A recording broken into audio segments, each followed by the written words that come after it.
রামমোহন রায় যদি আজকে না থাকতো, আমার মা বা আপনার মা যদি মারা যেত, সেই চিতায় ঝলসে পুড়ে আমার বাবা বা আপনার বাবাকে মৃত্যু বরণ করতে হতো। সতীদাহ প্রথা রোধ করেছিল একজন বাঙালি। দেখুন, এই তৃণমূল কংগ্রেস বরাবরের ইতিহাসকে বিকৃত করে।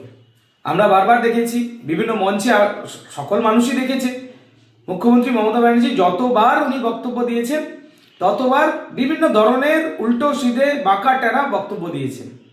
তো কয়েকদিন আগেই তৃণমূলের আরামবাগের এমপি মিতালি বাগ, উনি রাজা রামমোহন রায়কে নিয়ে আন্দোলন করছেন, সেখানে বলছেন যে রাজা রামমোহন রায়ের বিরুদ্ধে আমরা লড়ব।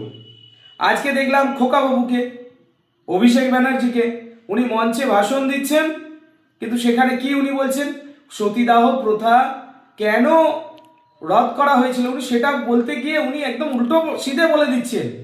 উনি বলছেন যদি মায়েদের মৃত্যু হতো, অর্থাৎ মহিলাদের যদি মৃত্যু হতো, তাহলে ওনার স্বামীকে সেই সতীদাহ চিতায় জ্বালানো হতো। ভুলভাল ব্যাখ্যা দিচ্ছেন উনি। পশ্চিমবাংলার মানুষকে কি ভেবেছেন ওনারা? বোকা ভেবেছেন কি? পশ্চিমবাংলার মানুষ বোকা নয়। পশ্চিমবাংলার মানুষ এই ধাপ্পাবাজ, এই উল্টো সিধে কথা বলা তৃণমূলকে বাঁকাকেট সোজা করে দেবে 2026-এ।